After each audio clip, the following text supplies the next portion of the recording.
कबीरदास एक दोहा है ना, कदली सी भुजंग मुख स्वात एक गुण तीन, जैसी संगत बैठिए तैसो फल दिन। मैं कहने का मतलब है कि जिस कल्चर में हम जब जाते हैं ना वैसे ढल जाते हैं। जिस चीज का डोमिनेंट ज्यादा होता है, जिस चीज का प्रभाव ज्यादा होता है, हम उसी में डूब जाते हैं, उसी के रंग में रंग जाते हैं। ठीक वैसे ही यहाँ पे जितने भी लोग गए, चाहे आपके इंग्लैंड के गए, चाहे जर्मनी के गए, चाहे बेल्जियम के गए, चाहे नॉर्वे के गए, Japan, China, India, Australia, America के जितने भी वहाँ के निवासी हैं, सब वहाँ जाके मॉडर्नाइज हो गए, बदल गए। वहाँ का कल्चर कोई फिक्स नहीं है, बस जो दिल में है वही कल्चर है। मतलब जैसे मैं जी रहा हूँ, मेरा जीने का तरीका ये कल्चर है, यही तो कल्चर होता है।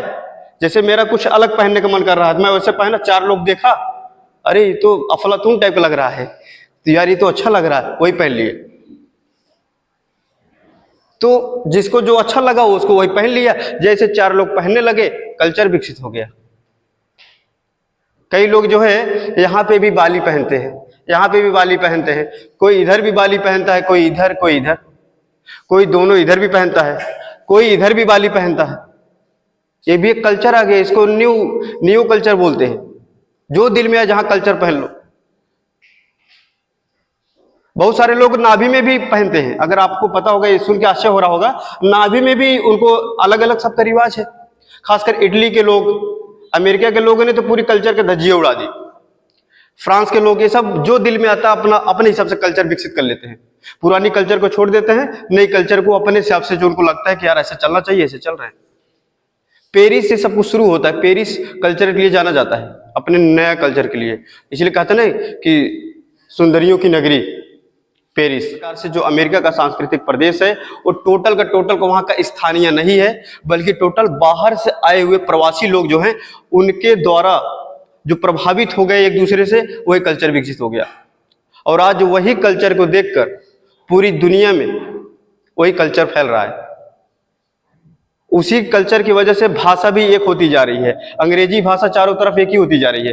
पूरे यूएनओ का जो भाषा है वो क्या है? अंग्रेजी। पूरे वर्ल्ड का जो ग्लोबल लैंग्वेज है वो क्या है? अंग्रेजी है। पूरे ऑफिशियल जितने वर्क होते हैं वो क्या होता है? चारों तरफ से बस अंग्रेजी।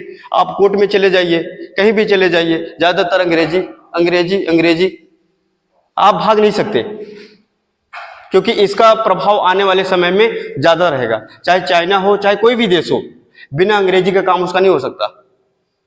तो इसलिए अब इस समय अंग्रेजी का प्रभाव सबसे ज्यादा। चुकची सागर ऊपर लिखा है, चुकची सागर, ये अलास्का वाला क्षेत्र इधर लिखा हुआ है। ठीक, इधर लिखा हुआ है रूस और अमेरिका के बीच में बेरिंग जल संधि है।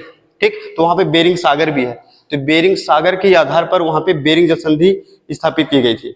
ठीक, इधर अमेरिका के पश्चिम साइड में प्रशांत महासागर, अमेरिका के पूर्वी साइड में आंध्र महासागर, जिसे अटलांटिक ओशन भी कहा जाता है, अटलांटिक महासागर भी कहा जाता है। ठीक, उसके बाद आपने बरमूडा का तो नाम सुने होगा, सुना है बरमूडा ट्रायंगल। तो बरमूडा छोटा सा एक देश है पास में, जहां मियामी, जैसे जमैका वमैका का नाम सुना होगा, जो मैच खेलते हैं, क्रिकेट खेलते हैं वेस्ट इंडीज वाले, वो भी मैक्सिको की खाड़ी में कुछ आइलैंड है जिसको पूरा जोड़कर वेस्ट इंडीज बनाया गया था। इसका नाम किसने दिया था वेस्ट इंडीज का? कोलंबस जब यात्रा करके आ रहा था तो सबसे पहले यही पहुंचा था। उसने भारत को जानकर, उसने भारत का जो इंडीज कहा जाता था ना, यूनान लोगों ने पहले इंडस को इंडीज कहा, सिंध नदी को उन्होंने इंडस कहा, इंडस से इन्होंने इंडीज कहा, इंडीज मतलब कि जो सिंध निवासी। तो उसी के आधार पर उन्होंने सोचा कि हम भारत पहुंच गए, तो उन्होंने इसके आधार पर इसका नाम रखा वेस्ट इंडीज।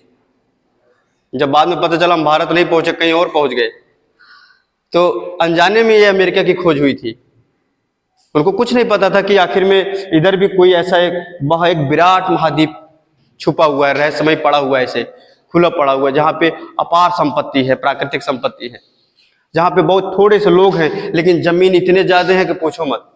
इतने बड़े बड़े यहाँ खेत हैं कि जहाजों से बुआई होती है, जहाजों से बीज का छिड़काव होता है, जहाजों से दवाइयों का छिड़काव होता है। इतने बड़े बड़े स्तर पर फार्म हाउस है, बड़े बड़े खेत हैं, जहाँ पे बड़े बड़े स्तर पर मक्का की खेती होती है, सोयाबीन की खेती होती है, गेहूं की खेती होती है, कपास की होती है, क्योंकि यहाँ जमीन बहुत ज्यादा है लेकिन लोग बहुत कम है। जहाँ पे जमीन बहुत ज्यादा होगा और लोग कम होंगे, वहां के लोग हमेशा संपन्न होंगे, और जहाँ पे जमीन कम होगा और लोग ज्यादा होंगे तो वहां के लोग क्या होंगे? स्वाभाविक है, क्योंकि उनके पास प्राकृतिक संपदा इतनी है नहीं कि वो उसका सदुपयोग कर सके, वो गरीब रहेंगे ही, भले वादा मिलता रहे। अभी सिलेंडर कम हो गया, दाम सिलेंडर का दाम कम हो गया ना, क्यों कम हो गया? किसी ने सोचा? उसके बाद अभी आज 100 रुपये कम हुआ है, वोट दे दोगे। नेता का काम क्या है? जीते 100 कम किए थे ना, 500 लो, बढ़ा दो, खींच लो, खून की तरह चूस लो ऐसे। तो कोई भी सरकार आए, कोई भी नेता आए, उसका मेन टारगेट होता है सत्ता। इसलिए जो भाषा, धर्म और रहन सहन के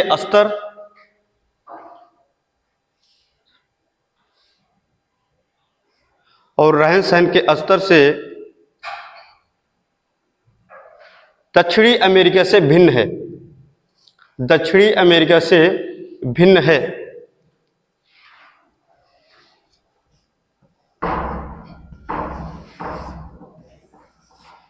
ठीक, आपका नीचे जो दक्षिणी अमेरिका है, इस दक्षिणी अमेरिका से यहाँ पे बिल्कुल भिन्नता है, क्योंकि यहाँ पे लैटिन भाषा है तो यहाँ पे आंग्ल भाषा है।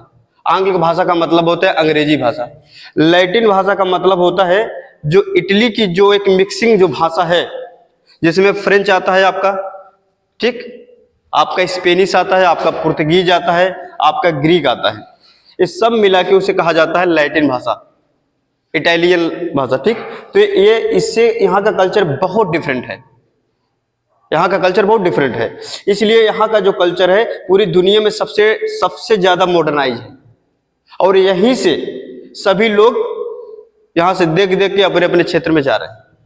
जैसे इस पूरे इलाके में कोई एक नया बहुरूपिया आ जाए, जिसका पूरा हर आदमी उसे डिफरेंट रहे। आदमी ही यहाँ पे बाली पहन लिया, यहाँ पे पहन लिया, इस बाल में भी 3 कलर कर लिया, इधर व्हाइट, इधर नीला, इधर पीला, एक पूरे शरीर पे इस साइड दूसरा कलर, इस साइड दूसरा कलर, कपड़ा भी बहुरूपिया, 50 कलर का कपड़ा हो गया। ठीक, इस घड़ी को यहाँ ना पहन के यहाँ पहन रहा है। ठीक, एक दूसरा जूता, एक दूसरा जूता, एक आधा पैंट दूसरा, एक आधा पैंट दूसरा। तो अगर एक पैंट व्यक्ति पहन लिया, वो भी एक अपना कल्चर है, एक इनोवेटिव कल्चर है, वो एक इनोवेटिव कल्चर है, सेल्फ क्रिएटेड इनोवेटिव कल्चर। ठीक, तो खुद बना लिया उसने अपना कल्चर। उसी कल्चर को अगर देखकर 4 लोग प्रभावित हो गए और वो ऐसे पहन लिया, तो एक नए कल्चर का विकास होने लगा, एक नए कल्चर का जनरेशन होने लगा, एक नए जनरेट होने लगा। तो उसी को जैसे 10 लोग से 20 लोग, 20 लोग से 30 लोग हो गया, नया कल्चर शुरू। उसको कहेंगे बहुरूपीय कल्चर या फिर अफलातून कल्चर। अफलातून का नाम सुना है? अफलातून कहते हैं, अरे भैया ये तो बड़ा अफलातून टाइप का आदमी है ना। जैसे पाकिस्तान में कहा जाता है सूफी लोग हैं, अरे बड़े सूफी लोग हैं, मतलब सूफी मतलब जो अपने मस्त रहते हैं। ठीक, वैसे यूनान में कहा जाता है अफलातून। प्लेटो को कहा जाता था अफलातून टाइप के आदमी, जो कुछ भी अपने दुनिया में खोया हुआ आदमी। अफलातून विकसित हो रहा है यहाँ पे, वो मौजी कल्चर है, एक प्रकार से कहते हो, बिल्कुल मौजी कल्चर। वहां के लड़कियों को देखकर तो लोग, यहाँ के लोग सोचते हैं शायद फोटो हो जाए, फोटो हो जाए। इसका मतलब तुम उससे बेहतर समझते हो कि यार कल्चर सही है। अगर आप जाओ, अगर हम जब जाओगे तो कुछ विदेशी गोरी लड़की मिल गई, आप सोचते काश फोटो हो जाए, please excuse me 1 photo with me. ऐसे तो आदमी बोलता ना, excuse me 1 photo with me, with me. उस सोचते मैं क्या हूं, मैं तो गांव का, अपने गांव का गरीब आदमी, बड़ी मुश्किल से कर्जा लेके आगरा देखने आया हूं, तो मेरे अंदर ऐसा क्या खासियत है। तो लोग सोचते हैं कैसे यार ये क्या मामला है, मैं तो और ज्यादा गौरवान्वित हो जाते हैं। भाई अगर आपको ही कोई व्यक्ति बोले excuse me please photo with me ना, आप भी एकदम पूरा एकदम हो जाओगे, फूल जाओगे भैया। इस प्रकार से आपके जो अमेरिका का कल्चर है बिल्कुल चेंजेबल है, बदलती रहती है, हमेशा बदलती रहती है। अब वहां का कल्चर में टैटू की बड़ी मांग हो गई है। टैटू, विदेशी लोग आते हैं यहाँ पे टैटू छपवाते हैं, कोई राधे राधे का, कोई कृष्ण का, कोई मोर के पंखा। ठीक, अलग अलग फूलों की डिजाइनिंग बनवाते हैं। आप काशी चले जाइए, बनारस चले जाइए, आप इलाहाबाद चले जाइए, आप वृंदावन चले जाइए, आप दिल्ली चले जाइए, आप गोवा चले जाइए, टैटू का इतना जमाना। सांस्कृतिक परिक्षेत्र में, सांस्कृतिक परिक्षेत्र में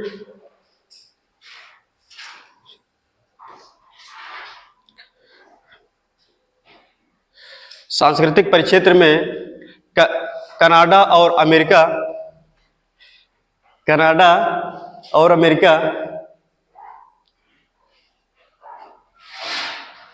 देश आते हैं, देश आते हैं, जहां की प्रमुख भाषा अंग्रेजी है, जहां की प्रमुख भाषा अंग्रेजी है,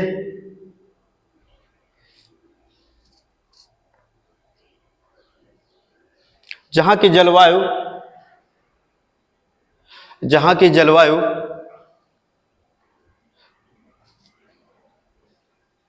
जहां की जलवायु शीतोष्ण एवं शीत प्रधान, जहां की जलवायु शीतोष्ण एवं शीत प्रधान है। एंग्लो अमेरिका एक अत्यंत नवीन बसाव वाला क्षेत्र है, बसाव वाला क्षेत्र है। तो रेड इंडियन इसे क्यों कहा जाता है? जैसा नाम पड़ता ना, वेस्ट इंडीज पड़ा, वेस्ट इंडियन कि पश्चिमी जो भारतीय हैं। अब ये रेड इंडियन कहा गया क्योंकि कोलंबस या जो भी थे वो सबको इंडियन ही समझ रहे थे। तो उन्होंने देखा कि ये तो जो ब्लैक लोग हैं उनको तो उन्होंने वेस्ट इंडियन कहा। अब इधर जब अमेरिका साइड में जब उधर ऊपर गए देखे तो वहां पे लाल लाल लंबे लंबे बड़े बड़े बाल, लंबे लंबे पर्सनालिटी, 6-6 फुट से ऊपर, 6-6 फुट से ज्यादा लंबे थे वो, ठीक, बिल्कुल लाल लाल थे। उनको इसलिए लाल के उनकी जो चेहरे की जो रंग था वो लालिमा लिए हुआ था, जिसकी वजह से उनको कहा गया रेड इंडियन, ठीक। क्या चीज? अभी थोड़ा बहुत बचे हैं, अभी थोड़ा बहुत जो बचे हैं उनको बचाया जा रहा है, उनको कंजर्वेशन किया जा रहा है, उनको संरक्षित किया जा रहा है। जहां जहां भी जो भी जनजातियां विलुप्त हो रही हैं, नष्ट हमने किया और बचा भी हम ही रहे हैं। जैसे नष्ट हम ही करते हैं, बाद में बचाते भी हैं। जैसे अभी पेड़ आप काटोगे, जब आपको ये पता चलेगा अरे पेड़ से ही तो मैं जिंदा हूं, जब आपको होश आएगा, जब ऐसे सांस चलेगा, ठीक, कहोगे यार मामला क्या है, पता लगा ऑक्सीजन कम हो गया। जब आप बोतल खरीदने जाओगे, जो 1500 का बोतल था ऑक्सीजन का, जब उसे 90,000 में खरीदने जाओगे, बोलोगे यार इससे सस्ता तो पेड़ था जो फ्री में ऑक्सीजन दे रहा था। एक पीपल का पेड़ अपने जीवन में 80,000 लोगों को ऑक्सीजन देता है, एक पीपल का पेड़, जो कि रात दिन ऑक्सीजन ही देता है बेचारा। तुलसी के पेड़ को अपने आंगन में या फिर द्वार पे क्यों लगाया जाता है पता है आपको?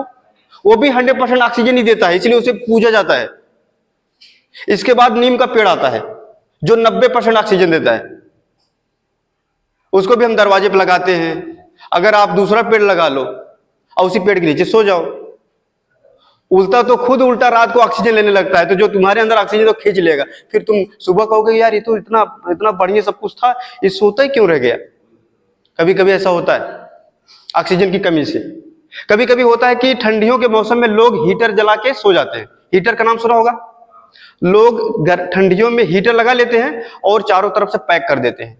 जब पैक कर देते हैं तो वहां पे क्या होता है, कार्बन डाइऑक्साइड की मात्रा बहुत ज्यादा बढ़ जाती है, क्लोरोफ्लोरोकार्बन की मात्रा बहुत ज्यादा बढ़ जाती है, और ऑक्सीजन कहीं बाहर से आ ही नहीं रहा है। और ऑक्सीजन को क्या करती है, वो कम कर देती है। हीटर क्या करती है, कम करती है। आप कभी देखिए जब हीटर चला रहे हो तो आपके सांसों में थोड़ा अंतर आ जाता है, ऐसा अजीब सा स्मेल लगने लगता है। क्यों? जैसे ऑक्सीजन की कमी होती है और दूसरे गैसों की मात्रा बढ़ती है तो आपको अजीब सा स्मेल फील होने लगता है। ऐसे कई लोग ऐसे मर गए हैं, 6 के पूरे परिवार सोता रह गया, पता चला भैया हीटर चालू था। तो ऐसा कभी कभी होता है कि हम इनको कहा जाता है मंगोल प्रजाति से आते हैं। ये जितने भी रेड टाइप के, पीले टाइप के लोग होते हैं, इनको हमने कैटेगरी में रखा मंगोल प्रजाति।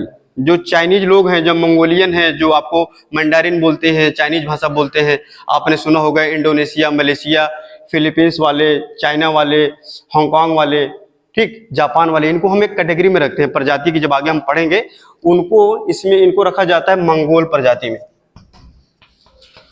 मंगोल प्रजाति, एक क्वेश्चन बहुत पूछता है, कि रेड इंडियन कौन से प्रजाति के हैं, मंगोल प्रजाति के। उनके भी थोड़ा सा आंखें ऐसा ऐसा रहता है। आप एस्किमो को देखो, अमेरिका के लोगों का जीने का जो ढंग है,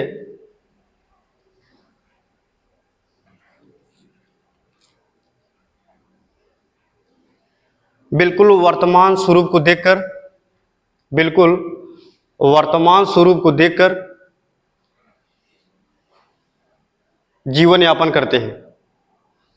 वर्तमान स्वरूप को देखकर, ना कोई अतीत ना कोई भविष्य, कि हमारे दादा परदादा ऐसे जीते थे, हमारे दादा पैदल चलते थे तो हम पैदल ही चलेंगे, नहीं।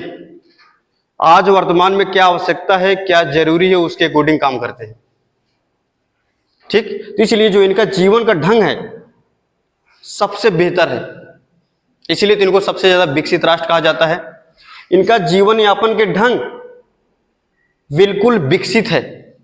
ठीक, इनके जीवन यापन के ढंग बिल्कुल कुशलता पूर्व है, मतलब बहुत ही स्किलफुल तरीके से जीते हैं।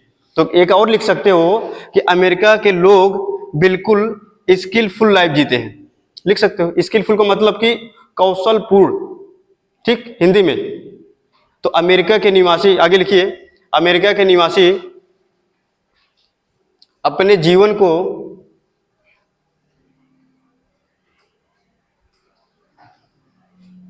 कौशलपूर्ण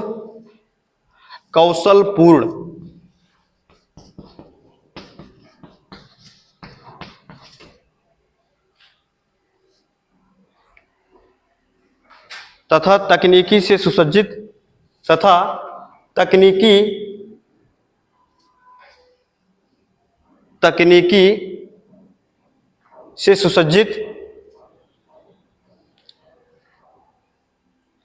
और आधुनिक सुख सुविधाओं